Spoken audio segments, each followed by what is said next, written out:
Now to a public relations disaster for Britain's Prince Andrew. In a rare interview with the BBC, he tried to distance himself from convicted sex criminal Jeffrey Epstein. It was for the first time that he spoke on camera. There is new fallout from the new Prince Andrew interview about his connection to Jeffrey Epstein. Buckingham Palace fighting back and fighting hard as the sex abuse scandal against Prince Andrew intensifies. A controversy shaking Britain's royal family. Prince Andrew accused in a lawsuit of inappropriate relations with an underage girl. He also drew into question whether or not the photograph of the two of them together was in fact fake. The prince's answers only raised more questions.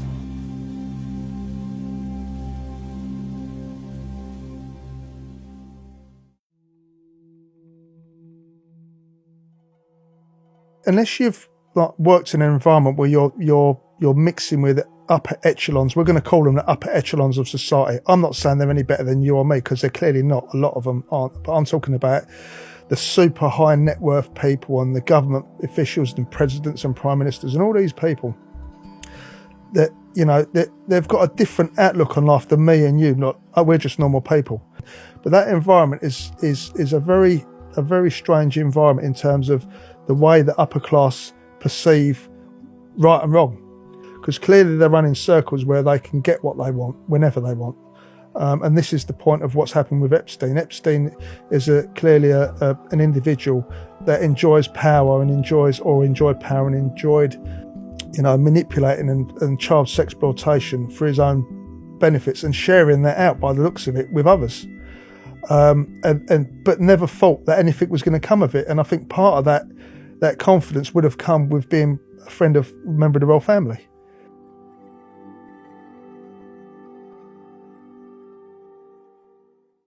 The times and the things that I've said and will tell you, I was in company with other police officers.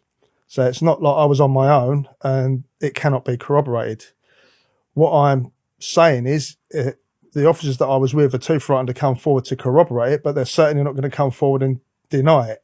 I think when you look at Prince Andrew, there's not a lot of people out there who are actually telling the public or telling people what he is really like as the person off duty. People see him and other members of the royal family on the telly, waving and smiling. But behind closed doors, certainly from my experience with Prince Andrew, it's a totally different kettle of fish.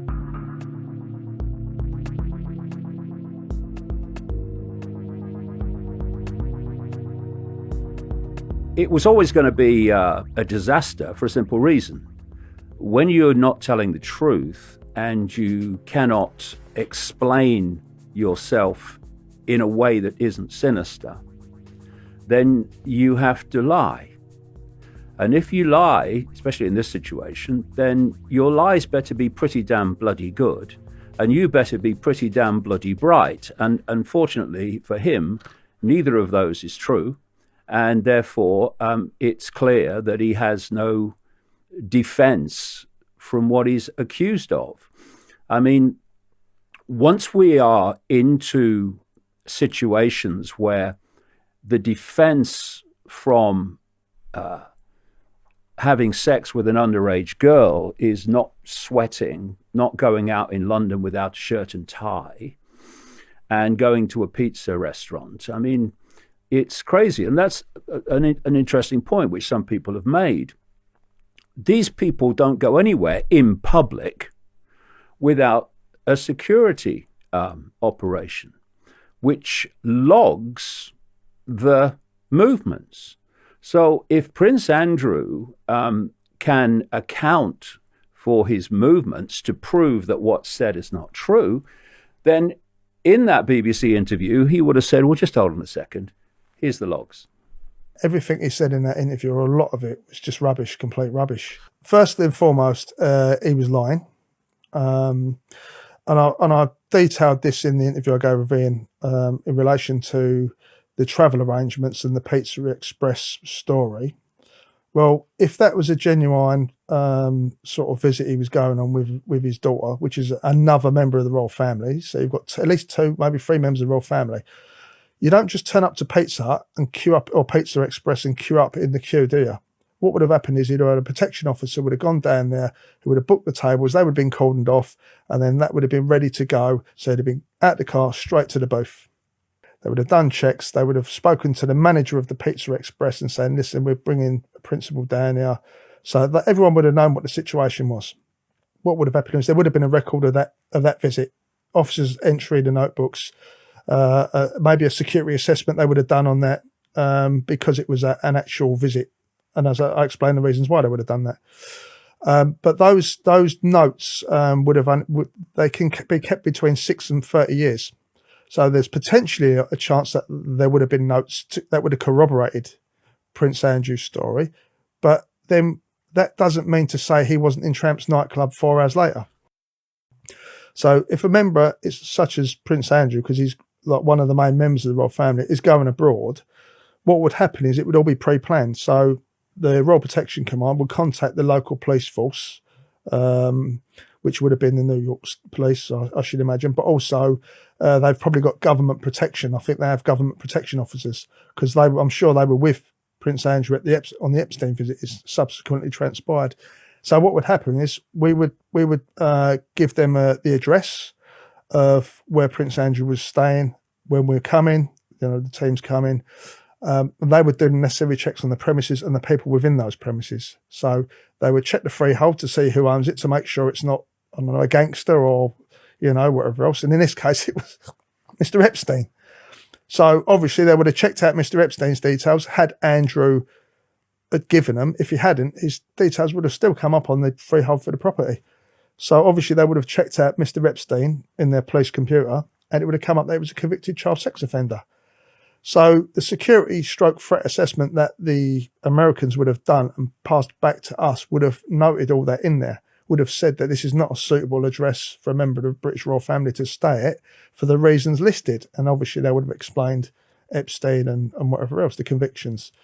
So that information would have then been passed to Prince Andrew directly through his personal protection officer, or it could have been done through the commander. And they would have basically said, we advise you not to go to stay with this gentleman in these premises. So when I talk about paperwork trail, you've had emails back and forth. You may have even had written letters back and forth, but you certainly would have had emails from the Americans back to us with their advice. And then there probably would have been a security meeting with Royal Protection. What I mean by that is the commander would have sat down with the officers, protection officers, and said, right, this is the report, this is what we've got.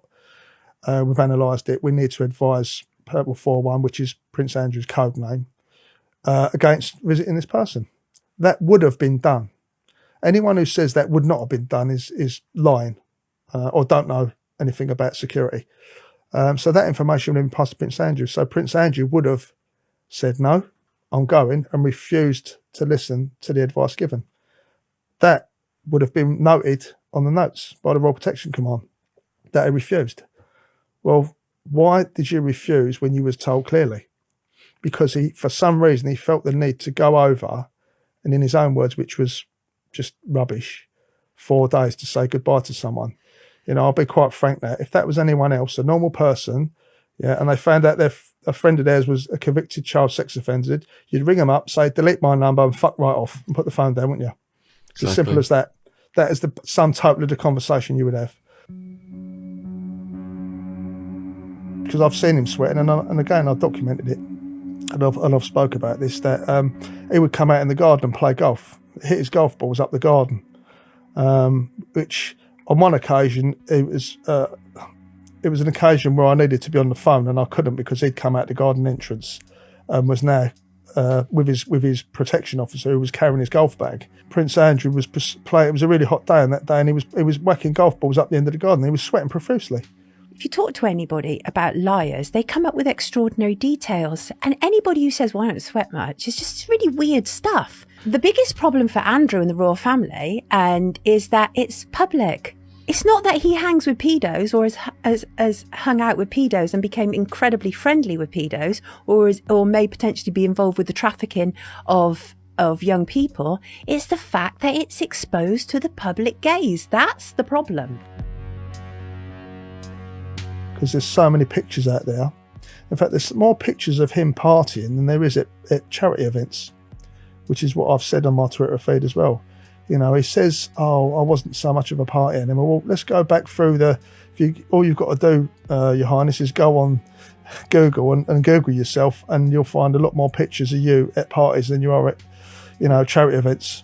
But obviously, Prince Andrew spent 4 days apparently saying goodbye. Now, the problem he's got as well is to say that he did it out of respect or whatever to go over there. Well, what he was so honourable. That was it. Did the honourable thing. Well, I'm sorry.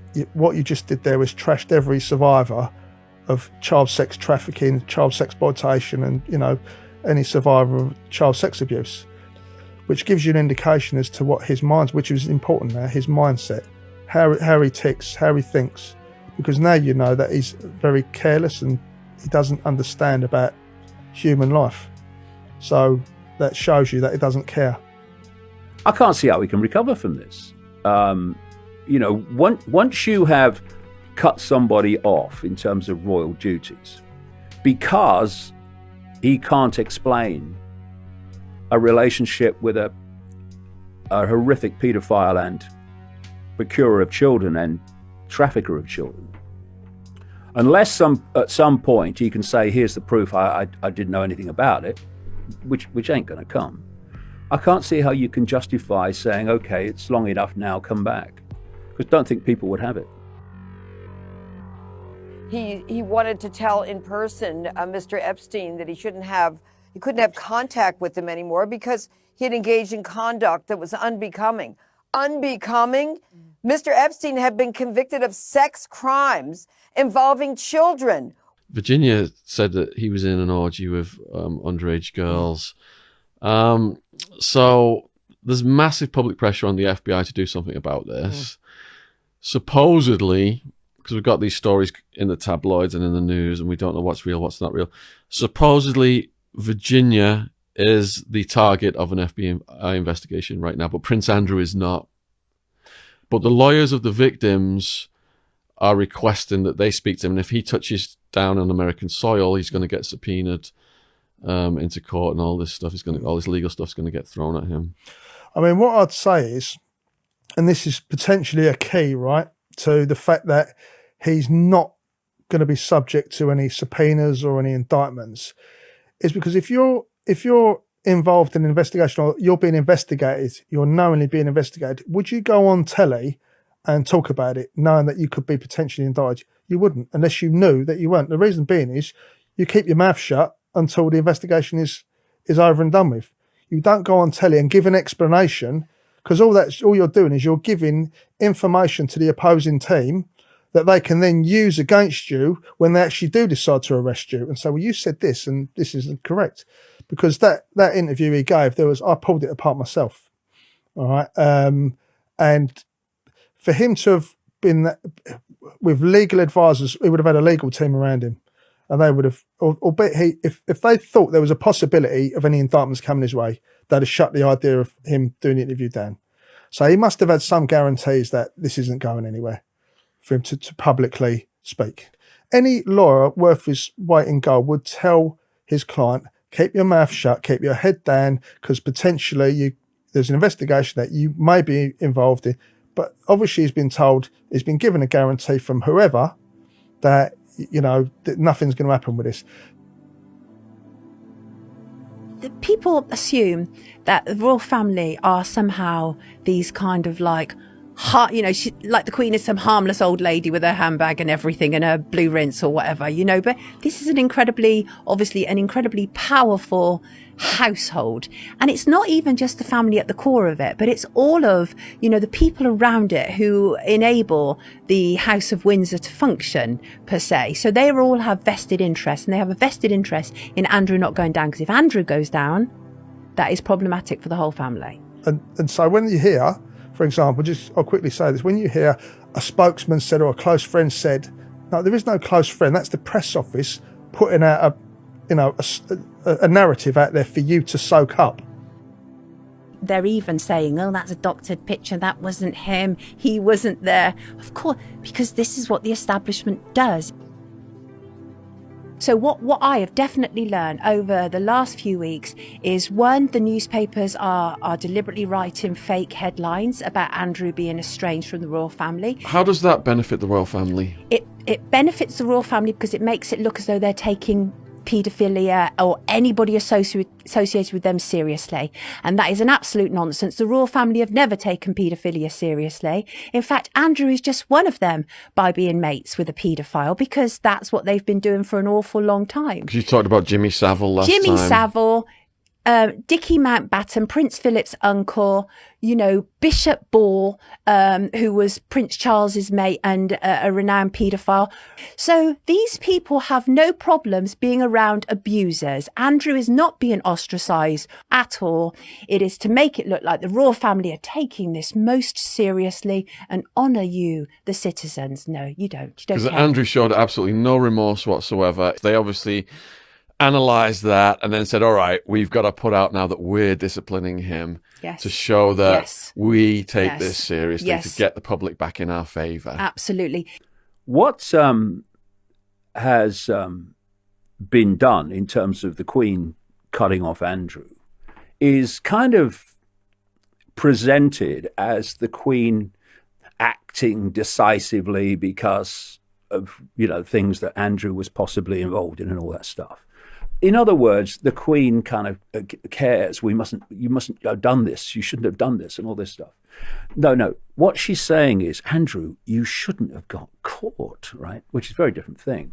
Because you'll remember that recently an ABC television anchor, what we call a presenter or news presenter, was on a live mic being filmed, but it wasn't for air. She was talking to people in the gallery, I think. And it was leaked by, to Project Veritas. And she described that she had the Epstein story 3 years earlier. And she had Clinton, she had Prince Andrew and all this. And ABC wouldn't air it. And one of the reasons, she says in this leaked video, was threats from the royal family. So the royal family couldn't give a damn about abused kids. They give a damn about getting caught being involved with them. The royal family always need the support of the public. Always. And they get it unconditionally, generally. And still, I mean, the fact is if half of the things had happened with any other family that we know that's happened with the royal family, they would cease to exist as an entity. So the royal family are very cherished within the established England. That's the reality of it. And the British people, by and large, want to believe that the royal family are sort of pure creatures, right? We have this idea, we know that we have this idea that anybody who's been through a sort of public school system, we automatically assume that they must be less of a criminal than somebody who's been to the local comp. We do that. That's in our culture. We've been raised to believe this notion. And so that's why they keep getting away with it. So no, Andrew has not been ostracised. He's not been alienated. He's very much in the bosom of the family. Tell you who gave away the clue was Fergie, because Fergie made very clear that not only does she not care about any victims, but that her only concern is for Andrew. And why? Because she's at the trough like all of them. And I'll tell you something else that one of the editors said to me, is that the only thing they're upset about at this moment in time is that Beatrice won't get her big wedding like Eugenie did. That's the only thing that they're really concerned about at this moment in time. And some of the PR effort is to enable, them to clear the way for that. The most important thing is to maintain the firm, and that's what they're doing. So that is by any means necessary. So everything that I'm saying there is 100% what I saw and what I heard, nothing more, nothing less. So Prince Andrew, his main sort of problem was with us was the amount of females that would enter the palace and not follow security procedure. And as I said to you, that is an issue for the reason I've outlined, because you do get people coming up to the front of the palace and saying, I'm here for the Duke. I mean, they're actually quite mad, and they're not. So how do we know one time a person's come up and says, I'm here for Prince Andrew, but they're not really there, and we just let them in?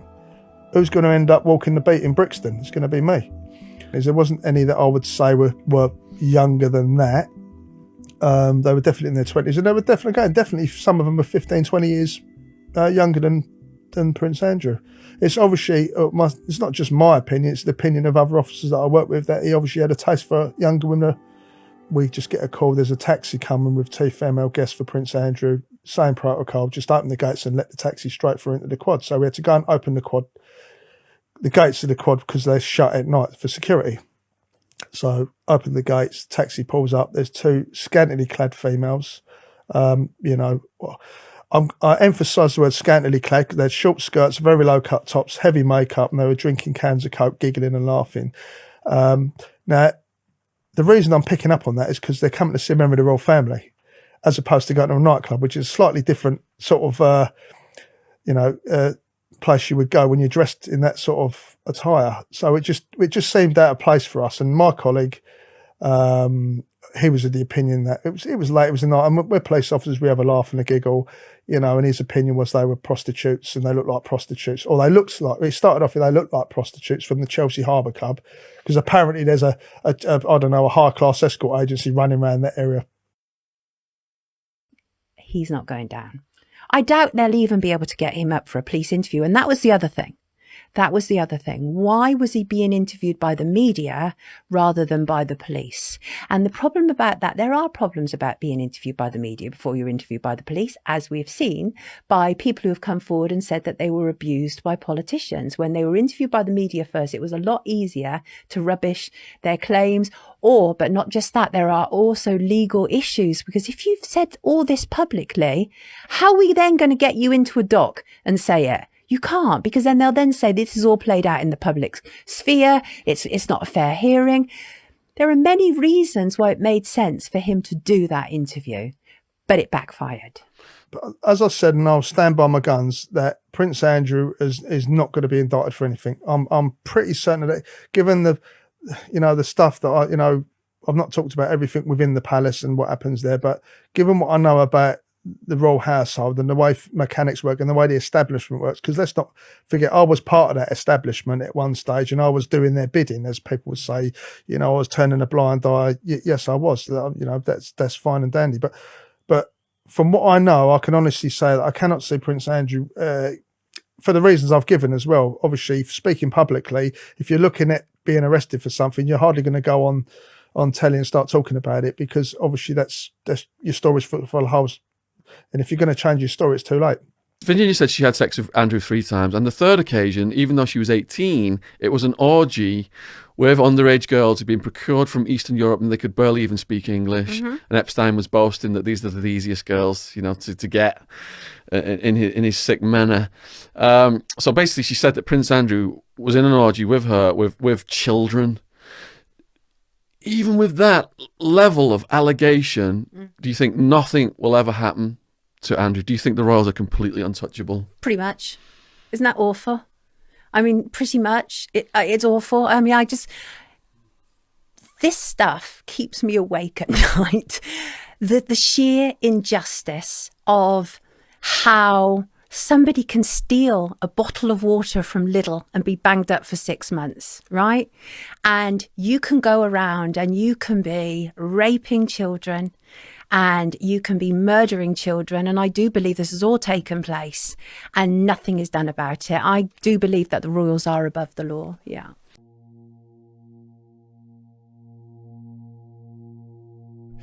London is built up of, I think it's 26 boroughs. And each borough in London's unique in as much as it's not one policing district, it's 26 policing districts. And when you look at the canals, they're so old, the old parish boundaries are built up around the canals and the River Thames. So if you take sort of like where Wapping is, that's in the borough of Tower Hamlets, but if you go into the middle of the river, you're then in the borough of Southwark. So the River Thames is tidal and moves about too fast, but the canals don't, and canal boats are all right to live in.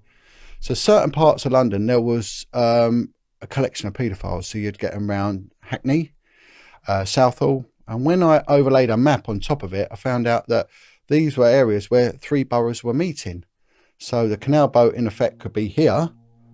And then literally a canal is only 3 metres wide, some of them.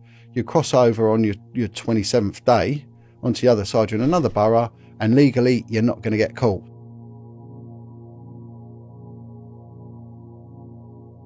The paedophile unit had got information from a prison, that in order to get away with being released and not becoming a registered sex offender, what you got to do is you've got to get a canal boat. And if you get one in London, they ain't going to touch you. And kids like boats. And what do they do with special needs respite? They take them on boat trips. I mean, we had one of our paedophiles that we was watching.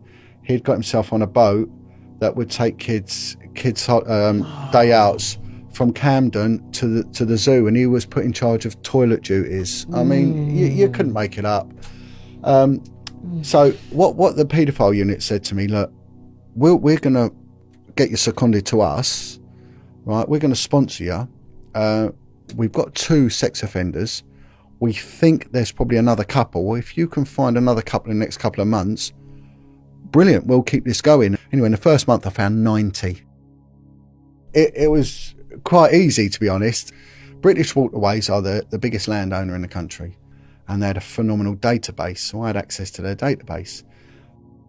I got their names and dates of birth, and that's how I found out they were paedophiles, and it was just incredible. And then I started cultivating informants, and it was amazing how many of them were helping out special needs kids, kids from kids' homes. Well, what happened then was that names started cropping up of certain people, and these are names that have come out on the PI list, which has come out, the Paedophile Information Exchange. They were involved in boats mainly around the Richmond area, and they've come out just sort of subsequently in the press. I think linked to people like Peter Heyman and things like this. These names started cropping up, and that was it. It got shut down. And I came into work one day, and my chief inspector said, ever so sorry, but your secondment's finished.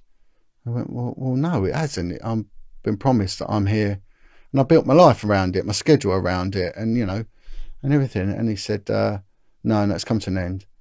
And I said, oh, come on, be fair. And he went, look, it's come from high up, John. It's come from high up. There's nothing I or anyone can do about it. We're grateful. We can never thank you enough for what you've done. But unfortunately, these things happen. Right now, the strange thing is, there was a very, when I say senior inexperienced detective from the paedophile unit that was working with me. And he said, John, this happens all the time.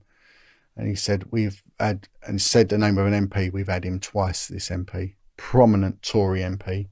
You're allowed to say that name? Well, he is dead. His initials are LB. I'll leave it at that. Anyway, so twice that that they had him, and on both occasions the plug was pulled. And he said, it will happen again, and it will happen to you. And sure enough, it did happen to me. So this was the first time I realised a so-called conspiracy exists, and it comes from high up. All the time, it comes from high up.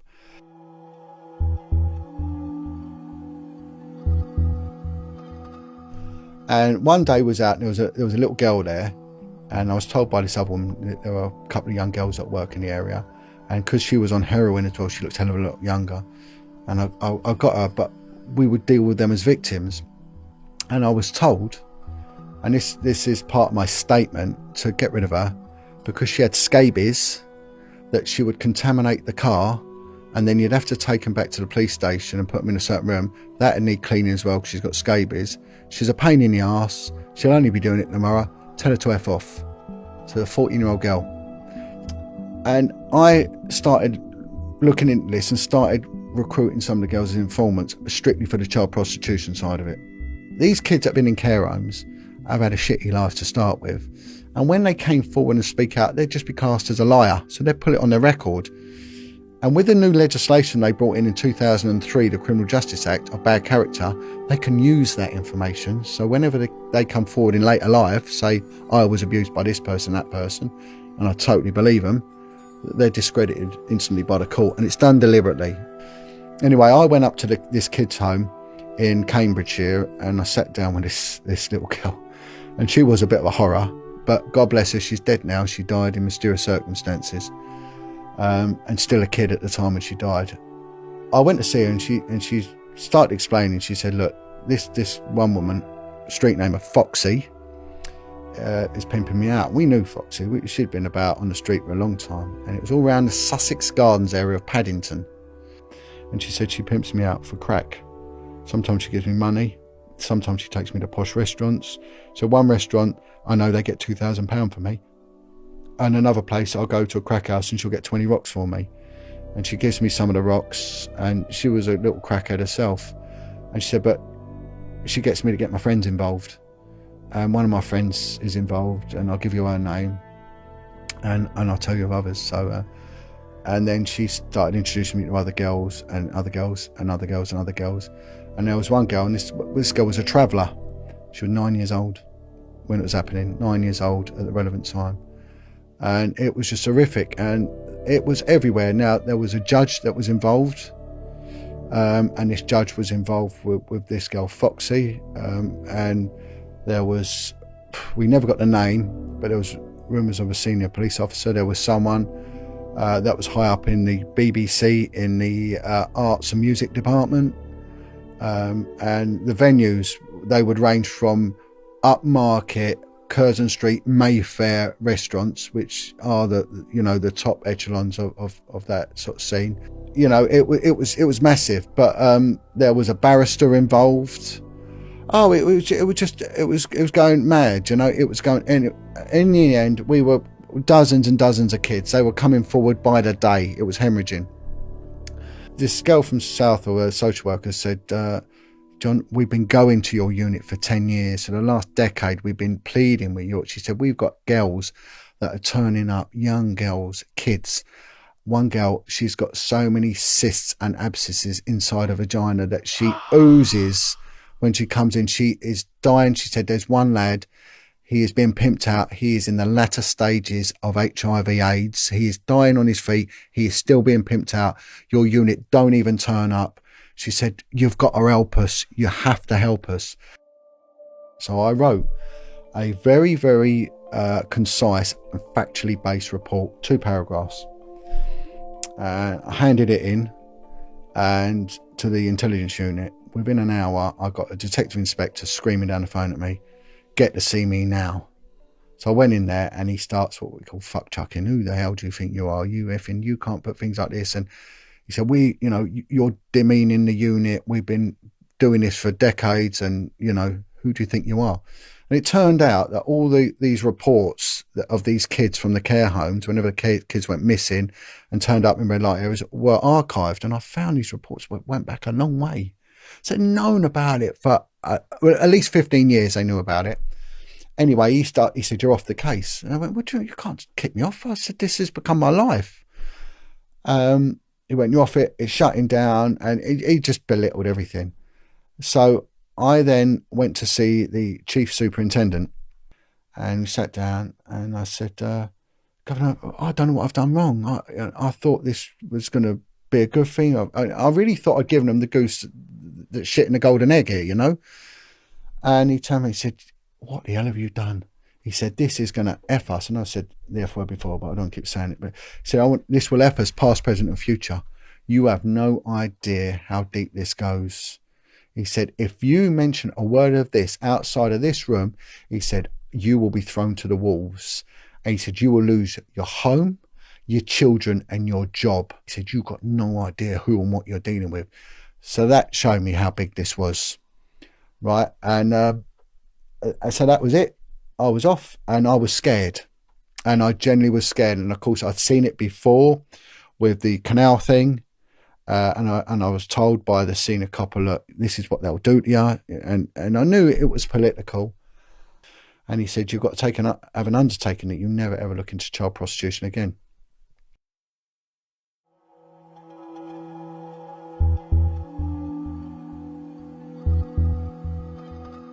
I remember first going there, I was talking to the detective sergeant that runs it, and I said, do you have any problems with child prostitution? She went, oh, no, none. But she used to go to meetings with the social services about the child prostitution.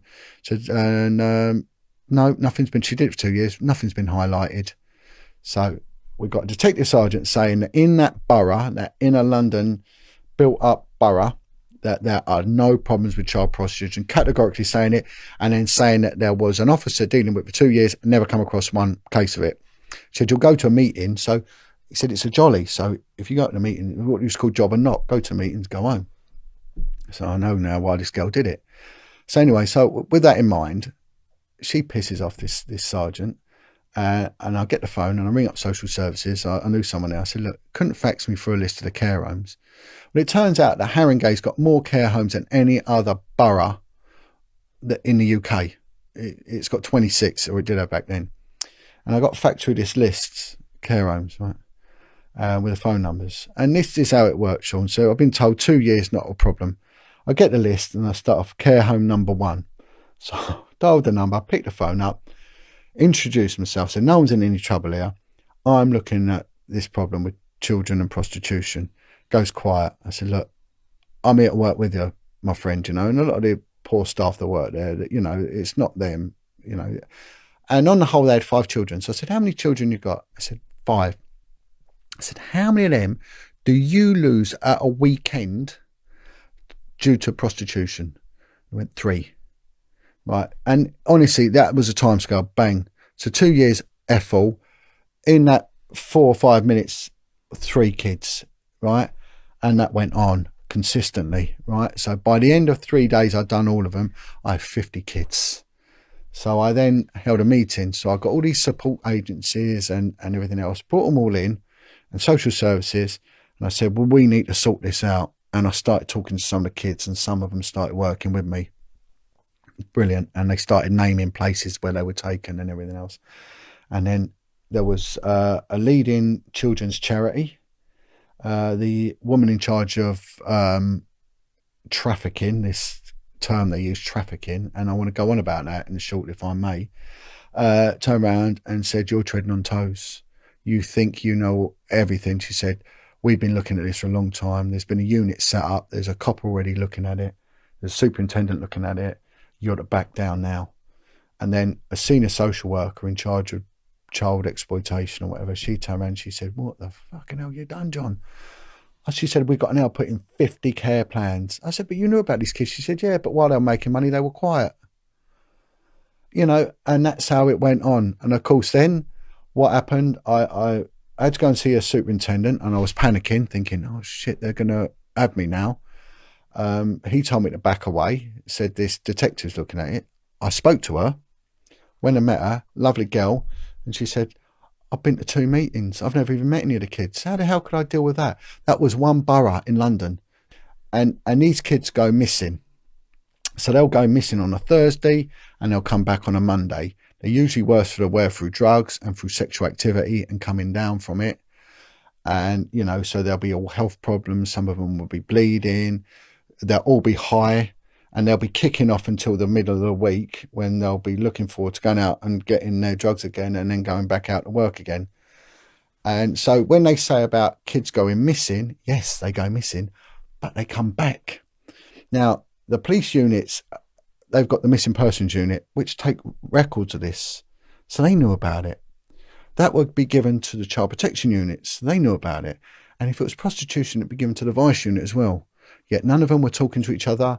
The vice unit wouldn't come to the meetings. So they knew about these kids, these failings, and did nothing. And all the time money was being made, money.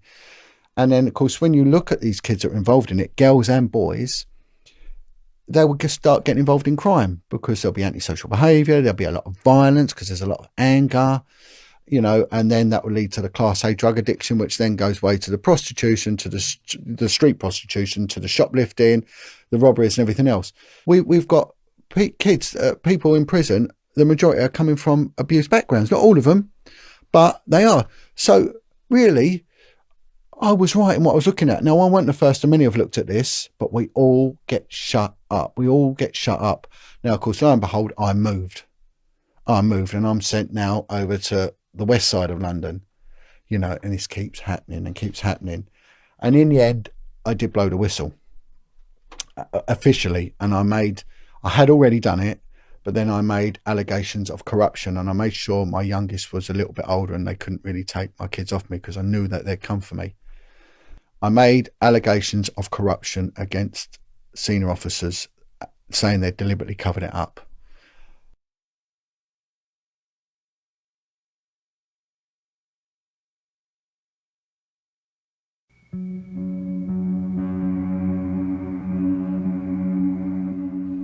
So John Wedger was somebody that I kind of wanted to help get that message out on social media. So I interviewed John, and then we kind of started interviewing people all around the country and running a Facebook page.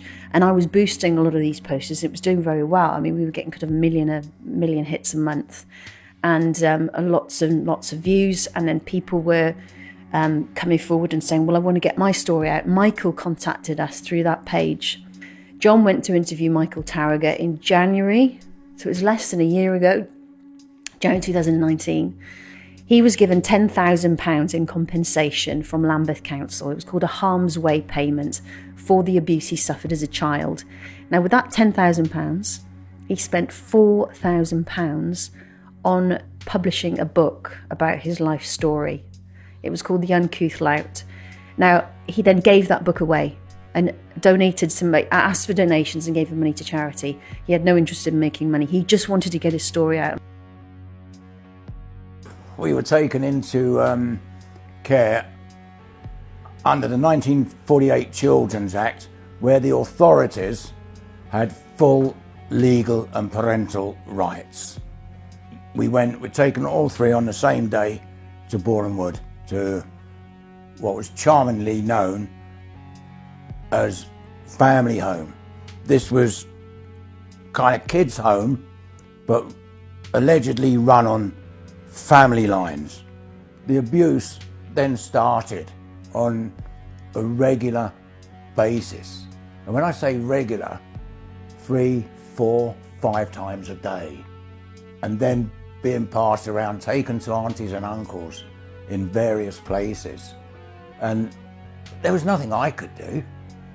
I didn't know that it was abuse, but it was hurting. I was hurting. I couldn't go to school because my backside was bleeding at times. And I used to get beaten with a wooden spoon, which they made me go and get. You know, every word. I had nothing, no toys, no nothing. And my brother and sister were kept away. Oh, this went on for some time. Abused every day. There is an 8mm film of where they wanted me, well, they filmed me doing things to my sister, but things I didn't understand. Oh Christ, it was hundreds. I was taken to Eastbourne, I was taken to London, I was taken to Pimlico, to the three aunties' house. You know, I was being sold. So this was a paedophile ring? Oh Christ, yeah.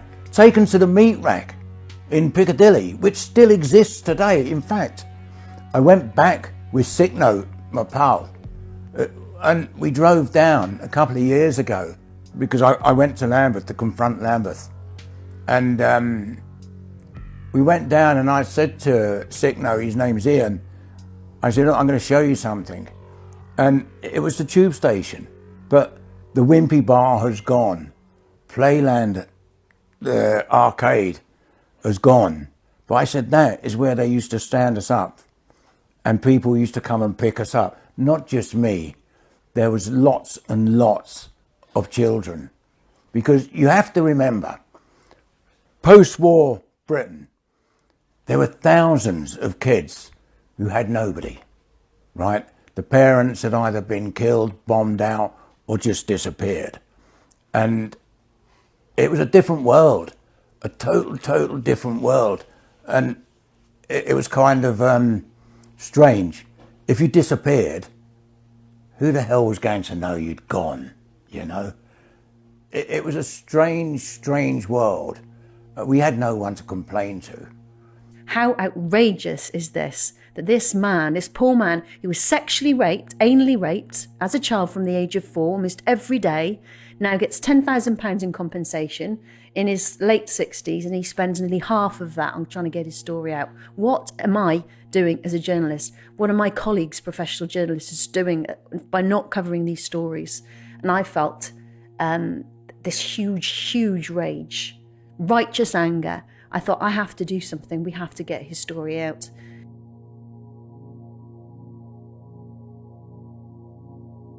There were times when I was taken away for weekends and just passed around in a house. You know, I'd wake up in different beds. And this went on in the kids' homes.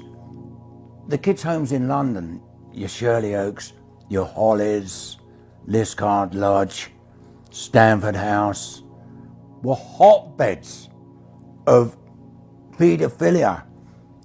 The people who were doing the abuse were wealthy, suited people, but they were certainly managerial people, you know, civil servants, welfare officers, etc. It wasn't just the working class who were involved in this. This was high up people, police officers, judges, and that ilk of people, MPs.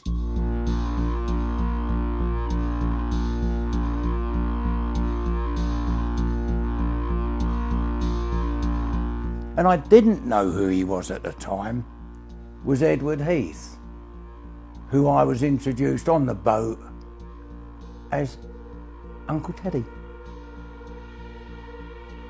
You know, and I didn't, Teddy, who bloody hell's Teddy? You know, and it didn't occur to me for years.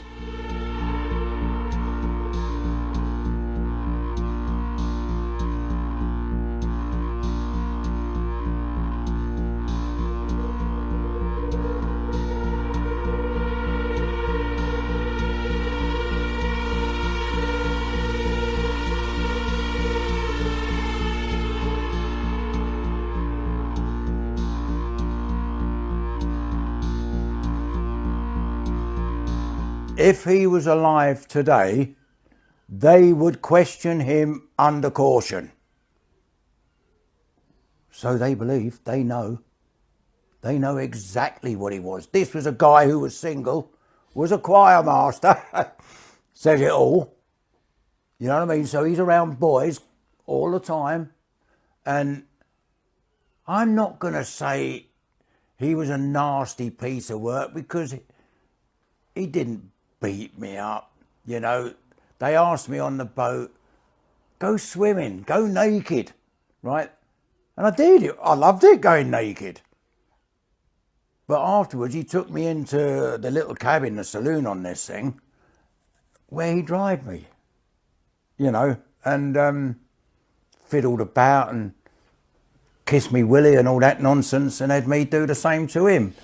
And really, it was a case of, well, if I don't do it, I'm in the shit, yeah. If I do it, I might get a fag and half a crown. And that's what happened. I might have got half a crown off him and a fag.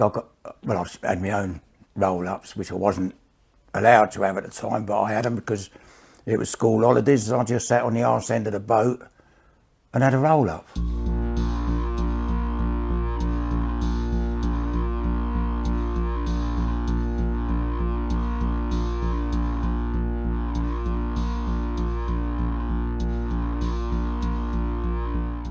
Mike Veal is a friend of mine. Mike Veal was a chief constable of Wiltshire. He is still coming under attack to silence him because of what he brought out about Ted Heath, the investigation that went on regarding Ted Heath, you know, and he's staunch in his approach, Mike Veal, and he's gone on to Sky News and said, I am 120% certain that Ted Heath was a paedophile.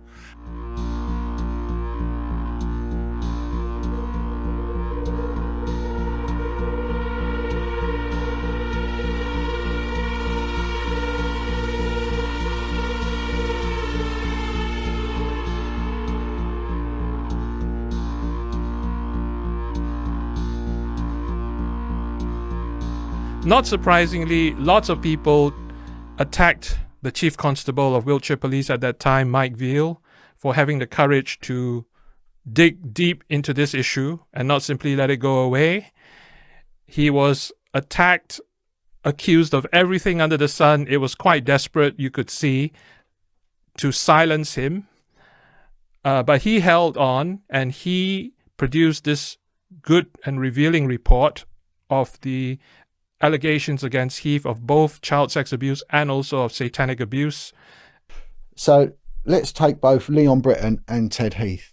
Ted Heath was always cruising gay areas, you know, even when he was a backbencher, then a cabinet minister, and then in the forefront of Parliament. So everything he did, everyone around him would have been vetted to a high standard.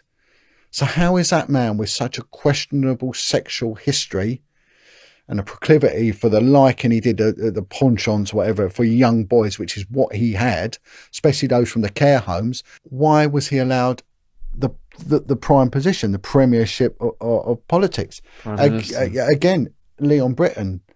Again, we got 634 MPs, right? How often do you hear in the paper about the MP for Widnes being involved in it, the MP for Loughborough, the MP for Cornwall? You don't. You hear the same ones all the time. It's the same ones consistently we are hearing time and time again. There was 2 coppers that were based in number 10. Back then, now it's part of the diplomatic thing. I think it was back then, it was just parliamentary protection or something. One of them was an ex-military guy, and they were removed because they kept seeing young boys were taken up into Ted Heath's residency 3 times a week, and one of them turned around and confronted Ted Heath because they thought if they tell their bosses, he said, well, what are they going to do about it? They're going to attack us, and it will carry on. So he confronted him. And I actually gave this information to the Home Secretary's office. I gave it to him. And I turned around and said, sir, this stops, and this stops now. And he said, fair enough. It did stop for 2 weeks, and then it continued. Ted Heath, I was told about him by a series of people who, most of the people that Ted Heath abused, the children, they didn't survive. Because Ted Heath had a very famous face, you know, the more people he abused who stayed alive, the dodgier it gets for his survival. And so they used to be killed, most of them. But I was told by a number of people, and it built up over a period of time, of what he did. And there was, I won't say what it is, because for obvious reasons, but when Wiltshire Police and the chief constable at the time, who has been not chief constable anymore, they kind of, you know, they got him removed eventually, because you don't take these people on if you're in the system and survive. But he or the investigation team mentioned something when they were investigating Heath, that there was something that he did that was kind of, I would say, very, very strange. And that gave them sort of confidence that these people were telling the truth, because what they were describing was fantastic. And you really couldn't make it up, and you certainly couldn't make it up across several different people unconnected with each other.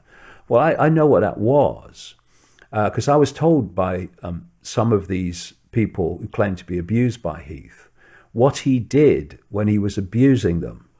And you absolutely could not make it up. If you sat here for the next hour saying, is it this, is it that? I just say no every time, because you wouldn't get it, because it's so fantastic.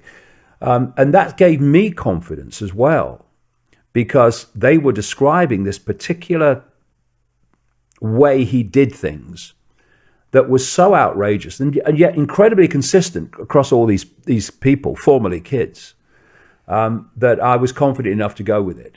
And there was a journalist, well, what passes to be a journalist on the Isle of Wight, who, when The Biggest Secret came out in 1998, she called Ted Heath, who was still in the Parliament for another 7 years after this, and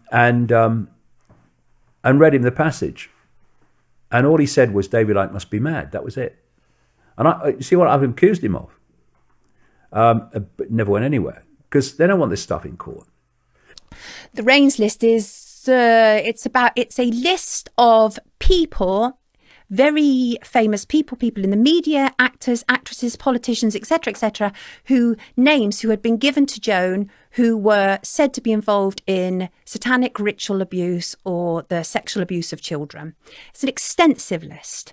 I don't know the veracity of it, but having met Joan, I think that she would have compiled it in an extremely forensic manner. And what she told me was that she wasn't prepared to put anybody's name down on that list unless several independent people who didn't know each other said the same thing. What Joan was able to ascertain, which was very scary indeed, and in fact, it still makes me feel shivery to even recall it, was at least 5 of her children who had been sent to her, claiming to have been involved in some sort of abuse, had traumas, they named Edward Heath. But they said something really curious about Edward Heath. And none of them knew each other. And that's why I believe what she had to say. And what these children said was that when Edward Heath abused them, he used what was like a mechanical hand because he couldn't bear to touch them with his own hands. Now, 5 children said that independently. What are the chances? And that, I believe, formed a huge part of those revelations, the fact they were independent witnesses that convinced Wiltshire Police there was something worth pursuing.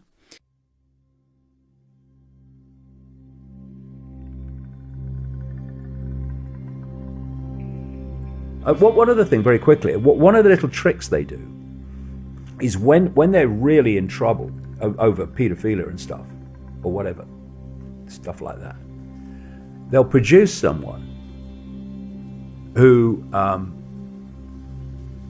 doesn't tell the truth. They'll name the people that others are naming truthfully, and then they'll be exposed as a fraud. And in doing that, they seek to, and it works, they seek to discredit all those people who are telling the truth.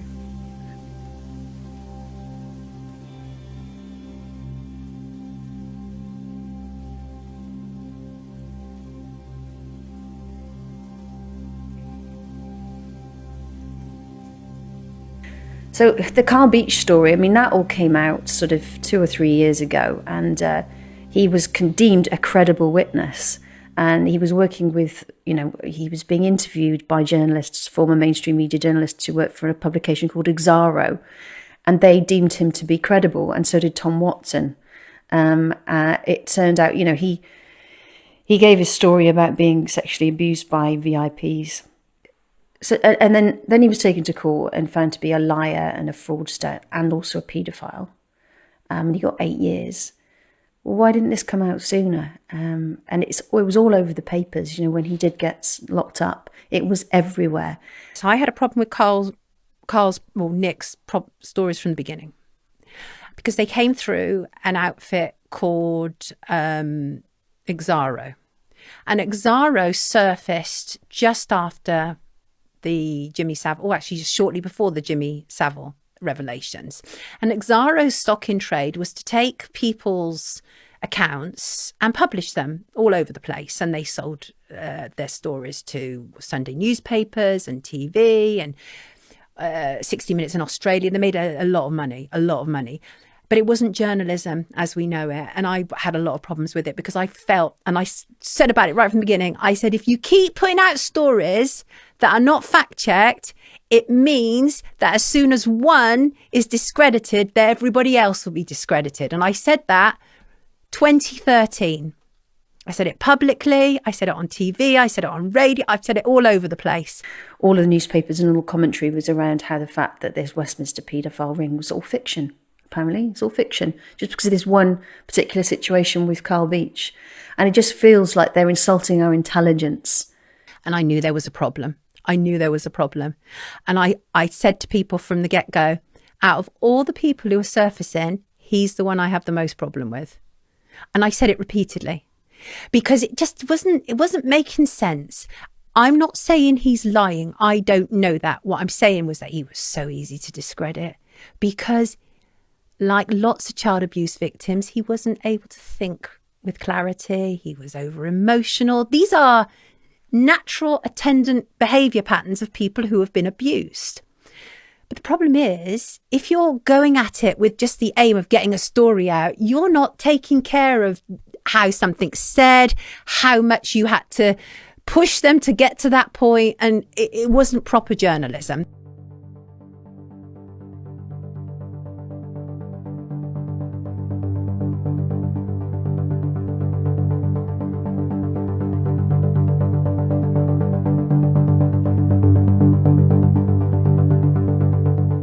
As Lord McAlpine, who had been previously accused of being a paedophile and is now dead, had quite accurately said in his book that what you need to do is and I say this in Paedophiles in Parliament, I think you're probably aware of the point that I'm talking about, and that is what you need to do is you need to basically isolate somebody, you need to prove that what they're saying is wrong, and then the rest of the story will be discredited, which is what has happened.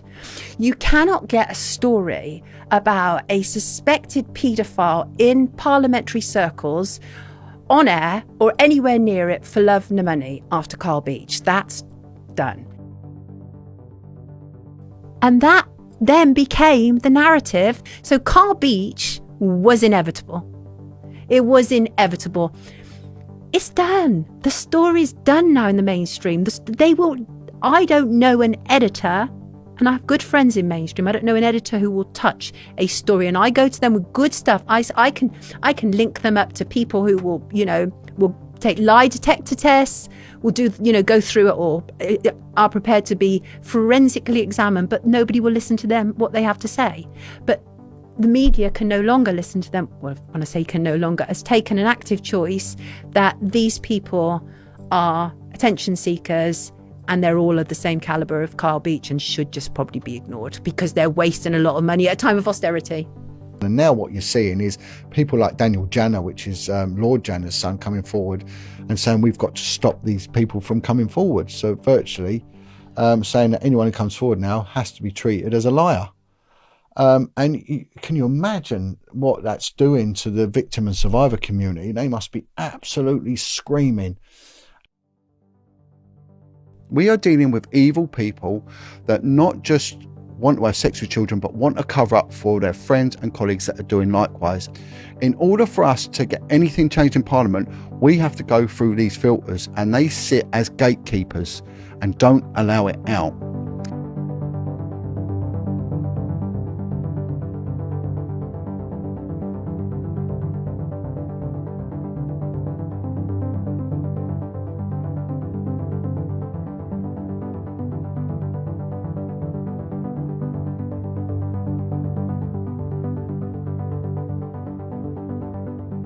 But Geoffrey Dickens was a Conservative MP who had been given certain information, and he was able to pull together a series of files in which he cited people in parliamentary circles who may be abusing children. And he handed those to Leon Brittan, or at least he handed one of those files to Leon Brittan. Now, Leon Brittan, if anybody knows, was also accused right up until his death of being a paedophile.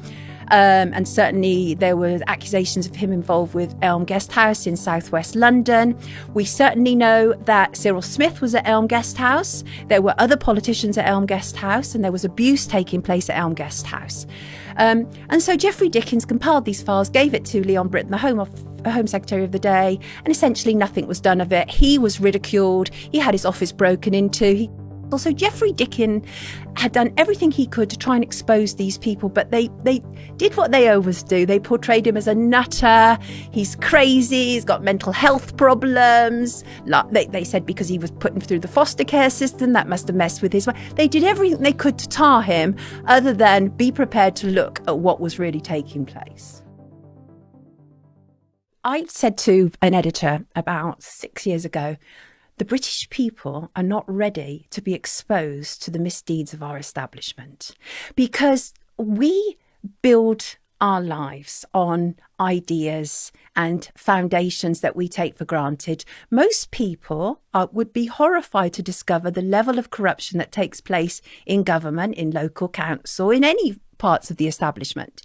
And so they have to protect themselves. They literally have to protect themselves. I mean, this is what politicians do. They have to protect their party, which is why Margaret Thatcher surrounded herself with paedophiles. I mean, even her own assistant was a paedophile, who Edwina Currie noted in her own book that Sir Peter Morrison was a noted pederast.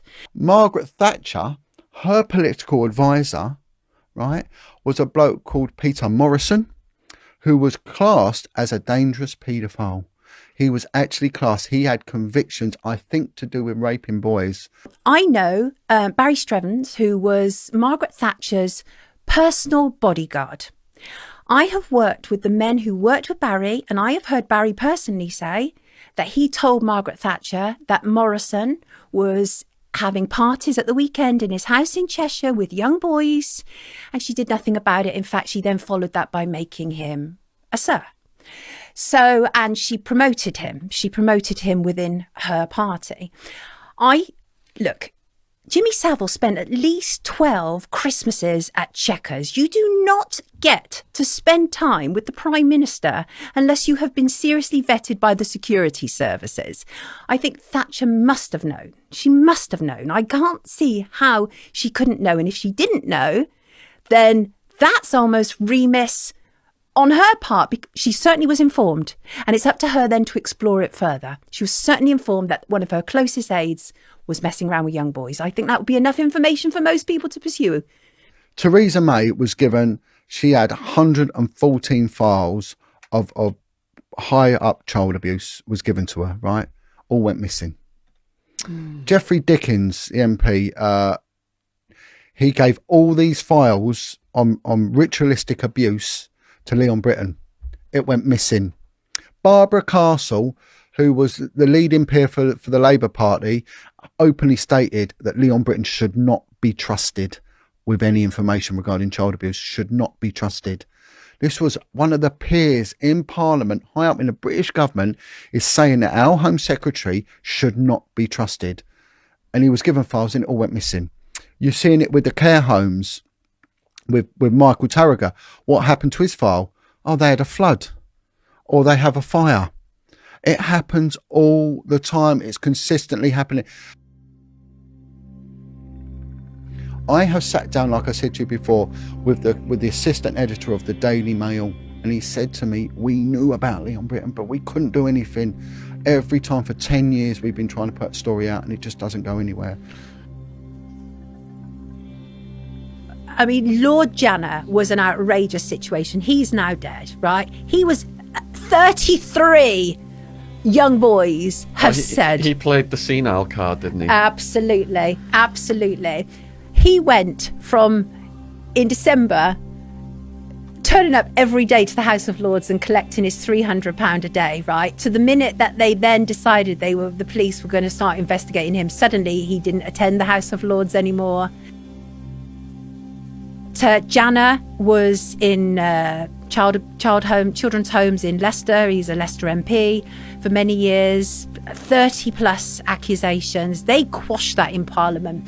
And Keith Vaz was very much involved in the quashing of that in Parliament. And they gave him Janner parliamentary privilege to basically absolve himself of anything. I'm completely innocent. These rumours are awful. And that was it. And what was even worse is in parliamentary privilege, it doesn't give journalists an opportunity to ask questions. So Janner was able to say that. It went down in Hansard and that was it. And Keith Vaz was very much behind that. And Keith Vaz, let us not forget, is somebody with a whole lot of secrets.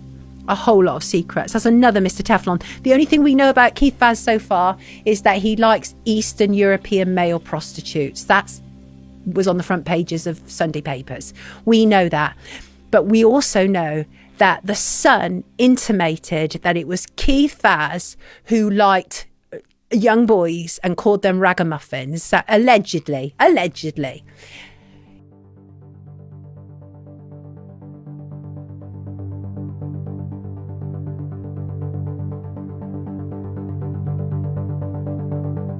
paedophile information exchange mission was to legalize sex with children, and that's that. And they use lots of nice flowery wording about it, about the beauty of love between adults and children and everything, but it was really about legalizing sex with children. And Harriet Harman most famously said that she wasn't aware that there was any great long-term damage done to children who engaged in sexual relationships with adults. And she is now obviously very, very senior in the Labour Party. PI, Paedophile Information Exchange. It had 370 members. Their members included an army major, someone high up in the boys brigade. There was also to do with Christian youth workers. These were men that were campaigning for sex with children and to legalise sex with an under 10-year-old child. And they classed it as consensual and loving, right? They were funded by the British government for 3 years, and they were given the protection of the NCCL, which has now gone on to become this group called Liberty. And Harriet Harman, she doesn't even apologise for it even now. She said it was just an oversight. They were taking money from PI. They even allowed PI to give a talk at one of their national conferences at the London School of Economics. And so that was the Paedophile Information Exchange, which is throughout the establishment. They appeared to disband, but they didn't. What they did was they went underground. They still had their people in Parliament and in the establishment who were helping. And what we've seen now is a resurfacing of them, in a way, under the idea of queer theory. And queer theory has become extremely popular. And as I say, I've spent this year making a film about gender. And queer theory is now LGBTQ. So that's queer. Queer theory is it's an academic theory. It is highly unpleasant about, it's far too complex for me to go into now, but the bottom line is there is definitely an opening for relations between adults and children within it, right? And the boundaries and the barriers being erased as well, and bringing down the age of consent, right? Now, when I say this is in the establishment, I'm not messing around, okay? I will give you a real life situation that has just happened involving the National Society for the Protection of Children, right? NSPCC. In summer of this year, a trans-identified male called Munro Bergdorf, a trans woman, announced that they had become an advisor at NSPCC. Well, I went mad because I know about Munro's history. This is somebody who you only need to do a cursory search on Google and you will find image after image, which is pornographic. And this was an advisor to NSPCC.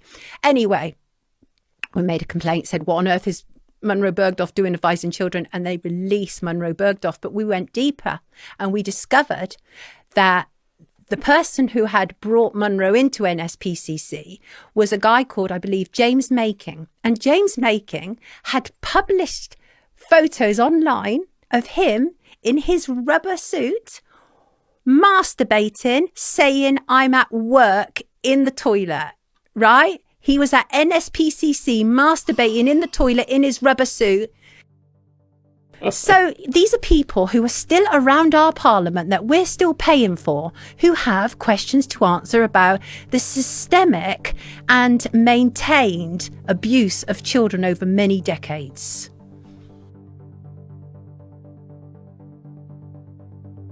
Bitchute and everything started as a consequence of the Jimmy Savile revelations of Tom Watson standing up in the House of Parliament and saying that he had intelligence that there was a paedophile ring linked to Parliament, and David Cameron saying we will look into this. And then you've got all the investigations came about, there's loads of them. But Bitchute essentially went after all the 70s entertainers. And I only laugh, not because I think it's funny, it's just because I can't believe that we keep sucking this up. It's like, weren't we supposed to be looking at politicians? How did we end up with that lot? Do you see what I'm saying? It's like sacrificial lambs. Always. And it's not okay. They're literally, since 2012, there has not been one arrest, one conviction of a politician. And even statistically, it's not possible that there aren't paedophiles walking around Parliament. Even statistically.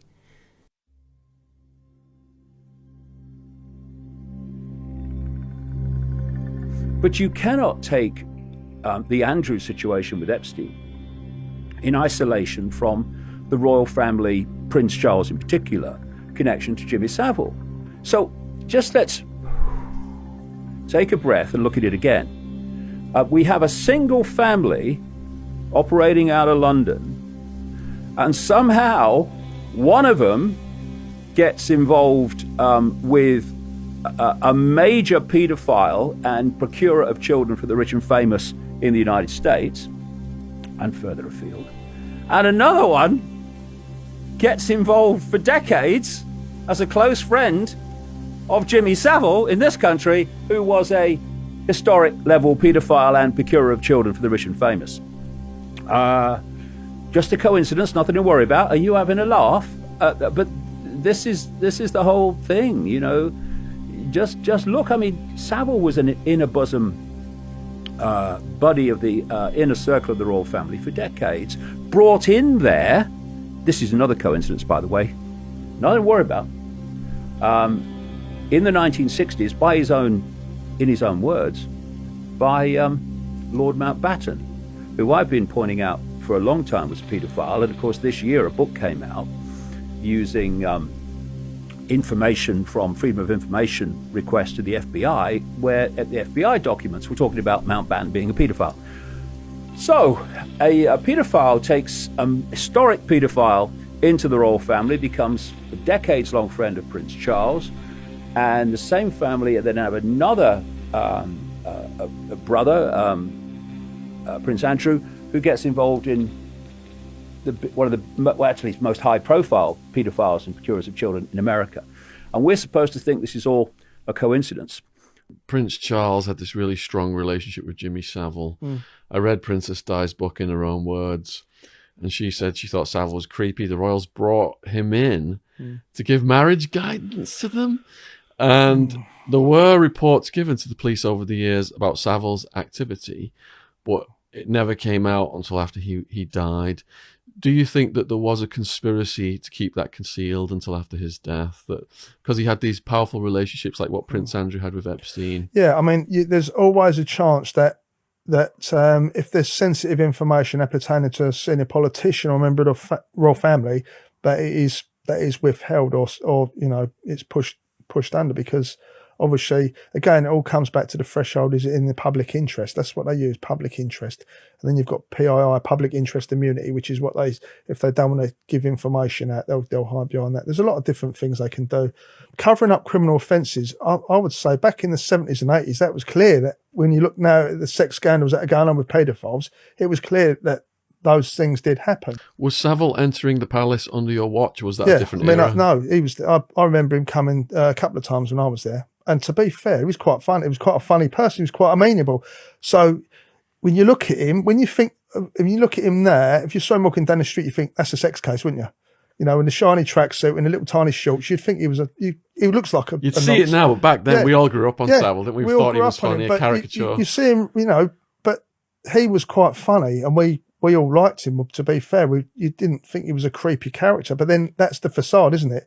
A lot of paedophiles are the very same. They've got a split personality, and for no one would have believed about Savile, and this is a problem a lot of their victims had when they were piping up. Who was really going to believe them against, you know, Sir Jimmy? What the Savile situation was, because it came out in the public arena, it was a little doorway. And staggering, given that he was a record-breaking paedophile, staggering it may be for me to say, but it's true, a tiny doorway, because this thing is vast. And I do believe that Savile was a procurer of children. I think that was very much his role. If you actually look back at old footage, he's not hiding anything. He was literally in plain sight. He's very clear.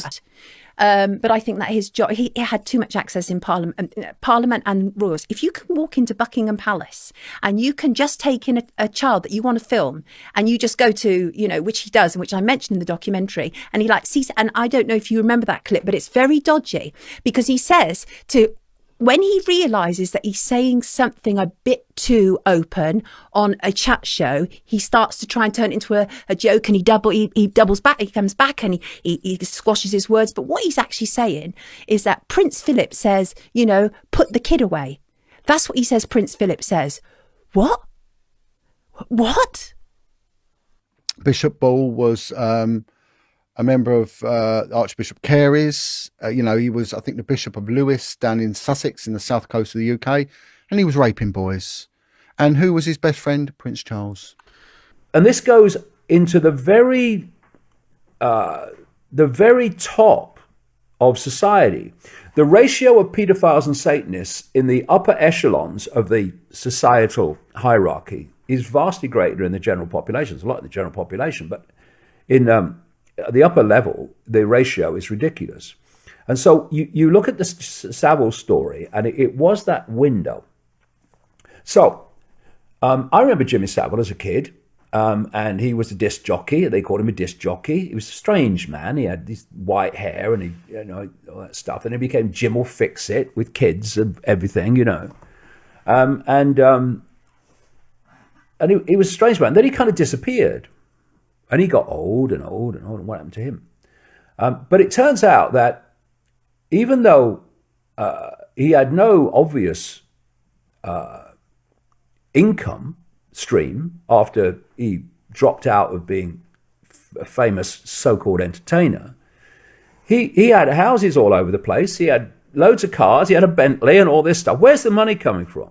What was lost in the revelations about Jimmy Savile is the reason that he got away with it. He was a procurer of children for the rich and famous. That's how he got away with it.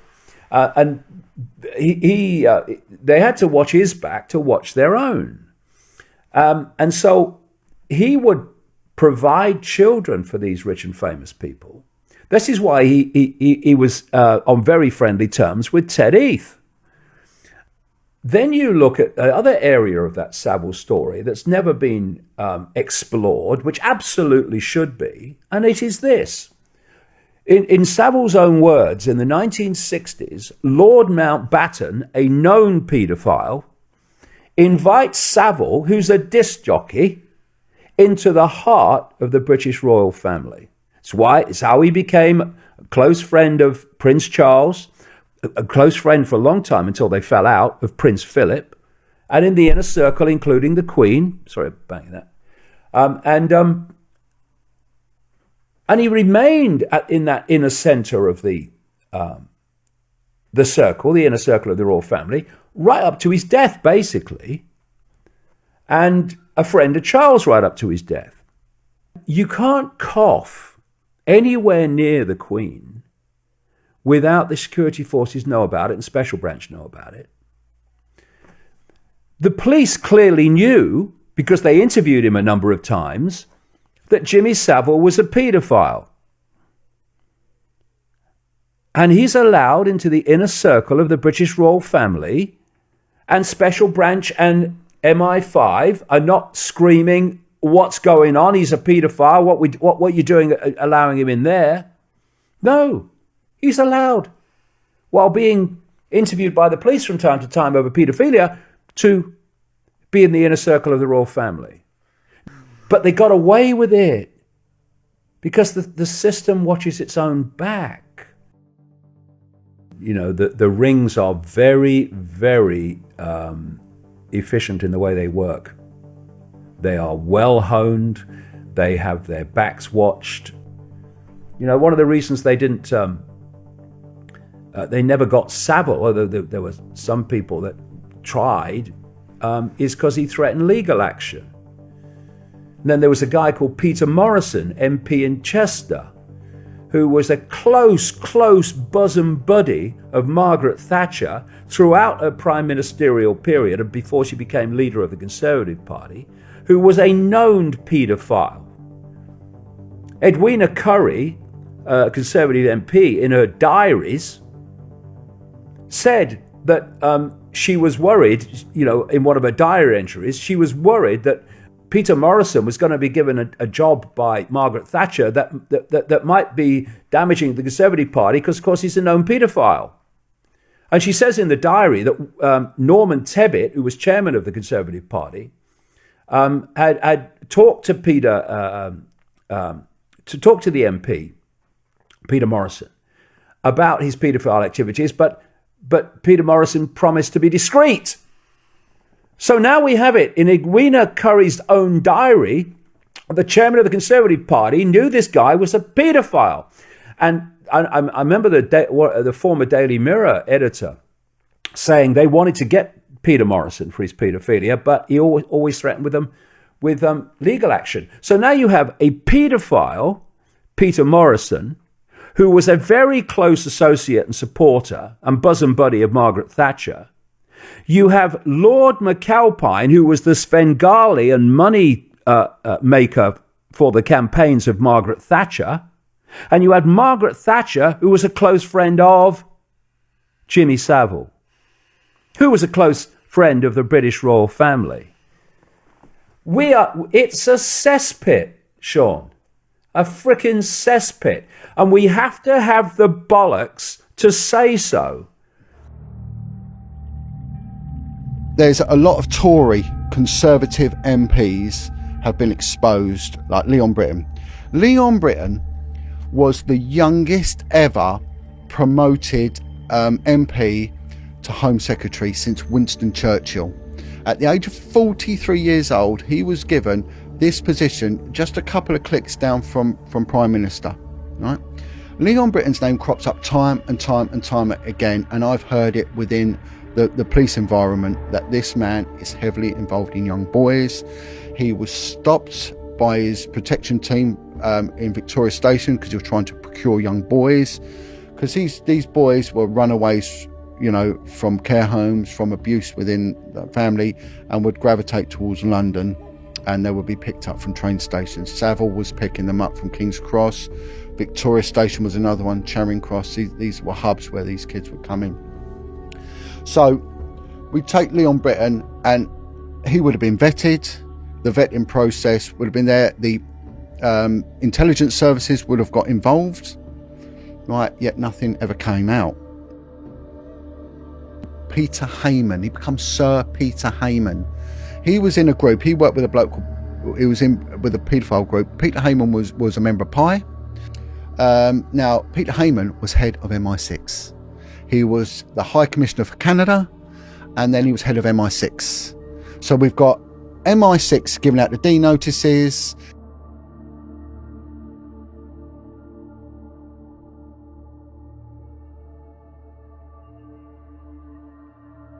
And their boss is a paedophile, or was a paedophile, and he was known paedophile.